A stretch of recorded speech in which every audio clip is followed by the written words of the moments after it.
This is Career Coaching X's and O's, and I'm your host, Mark Anthony Peterson, the founder and thought leader at CRO Consulting, a small business strategy and technology consulting firm. A small part of our practice is executive coaching. These episodes are the summations of some of those sessions. This episode is entitled, So You're the Only Minority in Your Company. Here are the 7 things that you can expect. This episode is both for minorities and for non-minorities because I'm going to talk about both sides of the equation, what it feels like, and how best to manage a diverse team. Throughout my career, I found myself as one of the few African Americans in very large corporations and noted that there were some distinct issues that seemed to follow me from company to company. I'm going to share those observations here in this episode. So here's the first thing you can expect as a minority in a very large firm. Your colleagues are going to want to know where you are at all times. I've told you in the past that I've worked for very large organizations, and in one particular case, I worked for an organization that had over 2,500 people in one office alone. I was the only Black executive in that department, and when I attended the office meetings, I would usually sit in the front row. When the meeting ended and everyone returned back to their respective buildings and their department, I would get questioned at least 20 times. Where were you at the office meeting? One of my other colleagues never attended the office meetings and no one ever asked where he was. Of course, he wasn't Black. That's something you got to grow to expect.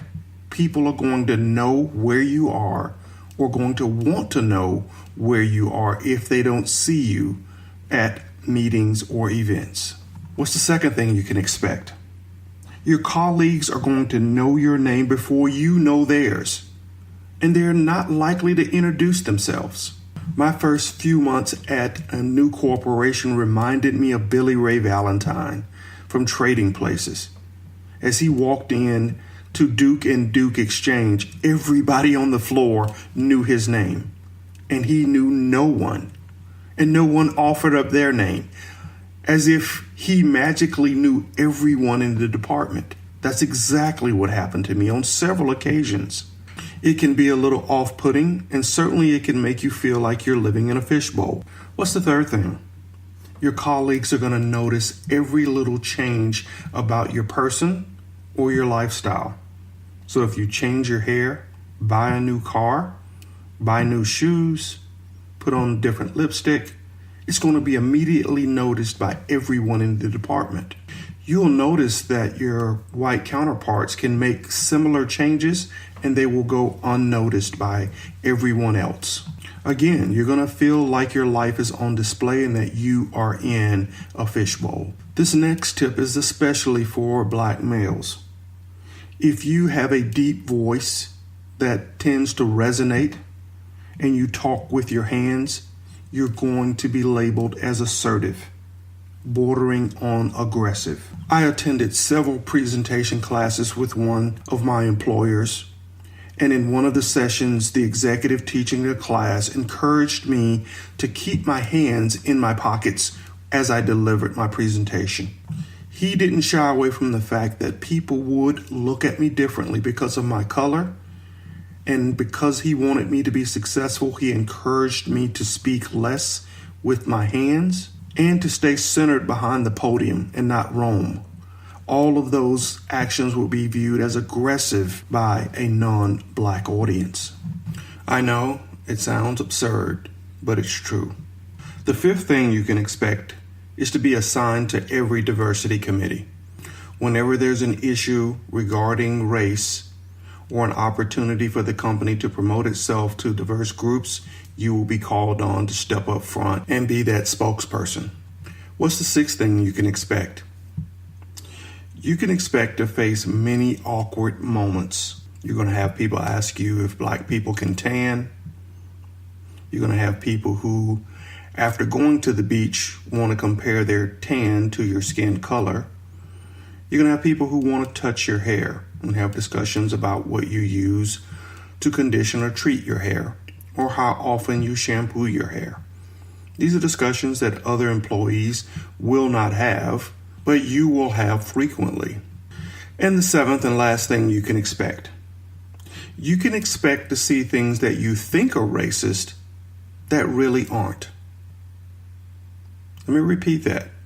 You're going to see things that you think are racist that really aren't. Let me give you an example. I had a colleague of mine that I had known from B school who was a year ahead of me and had joined the company that I joined after I graduated.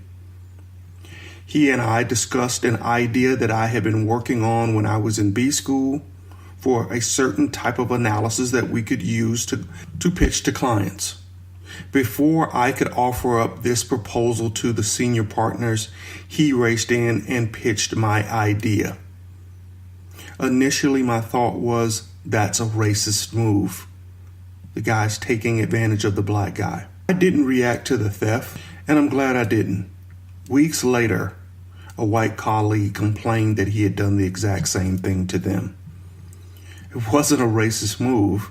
This guy was just a jackass. There will be several instances like this throughout your career, and the best thing that you can do is first remember you're in a capitalist society, and there are some people who will do whatever it takes to get ahead, including compromise their own morals and character. That's not racism. That's just bad upbringing. Now, you know, in most of my podcasts, if I address one side of the ledger, I'd like to jump over and address the other side. And I'm going to do that in this case as well. If you're a manager that is managing a group where you have just a single minority in your group or in your company, I want you to listen to the 7 things you need to do to make the environment better for all minorities and for all of your teammates. First, create a culture based on merit. Reward people for what they do great, not because they are your friend or they have lunch with you every day or that they agree with all of your ideas. Number 2, create a culture of consistency. What do I mean by that? If you have a set of operating rules or HR rules, apply those rules consistently. If you have to grant days off or leave, do it by the book for everyone. Don't start bending or breaking the rules because you have someone you like.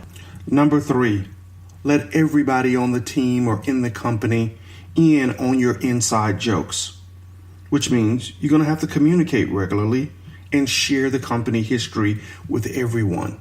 Make a practice of communicating in person. My co-founder and I came up with a sounder that we used whenever we had milk-based or dairy-based desserts because it would upset our stomachs. When it was just the 2 of us and we'd go out to eat, it was a funny sounder that we would make that would keep us laughing all day long. It was quack, quack, quack, quack, quack, quack. So when the business started to grow, we continued to use that sound whenever we came across dairy-based products. We told that story to everybody within the company. On one sales trip, one of our sales managers was at dinner with the client and they brought out a dairy-based dessert. He promptly made the sounder, quack, quack, quack, quack, quack, which made me bust out laughing for minutes. We let the client in on the joke, and then the client was using the sounder as well. I was most proud that the manager used the sounder because we had an open practice of sharing all the history with the employees, letting them into the inside so they felt like they were part of the team. Number 4, clearly define all of your jobs. Have very clear job descriptions. Unexplained overlaps in jobs can lead to conflict. And trust me, I've worked at companies where managers have intentionally given people the same job and promoted the conflict, thinking that the 2 would knock each other out, trying to please the manager and produce a better product. It didn't work. We robbed each other of resources and produced inferior products. Number 5, develop performance metrics and link them to your team members' compensation. The goal here is to eliminate bias for rewards that are given down from the top so that people don't think you're playing favorites. When people can measure their own success and predict the outcomes, then you have clear line of sight between how they do their jobs and how they get rewarded. Number 6, implement a 360-degree performance review evaluation process. What does that mean? Instead of you evaluating your employee on a one-on-one basis, get feedback from employees who work with that individual, customers, suppliers, and any other stakeholder who had a role in that individual's success. That provides you with a more comprehensive view of how that person performed, and it helps eliminate some of the bias that may seep into an evaluation process. And the final thing that you can do is have a single North Star metric that defines the success of the entire team. In sports, that North Star metric is number of wins. It determines whether or not you get into the playoffs. And if that's the goal of all of your teammates, everyone's pushing to win, even if it means they have to sacrifice some of their personal objectives in order to get everybody across the finish line. Some of you are thinking, I'm already doing some of these, and I will give you a pat on the back. Because as a manager, your goal is not to single out a minority employee and make them feel different. It's to create an environment where everybody can perform to the best of his or her own ability, and then reward them for that in a non-biased way. That's how you build winning teams. I hope you found this episode helpful. If you did, hit subscribe. I know you're going to share this episode with your colleagues because the best people listen to this podcast.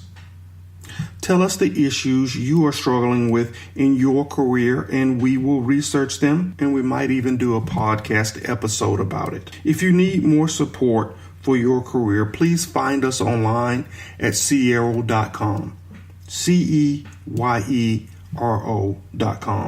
and let us help you develop a plan for your career.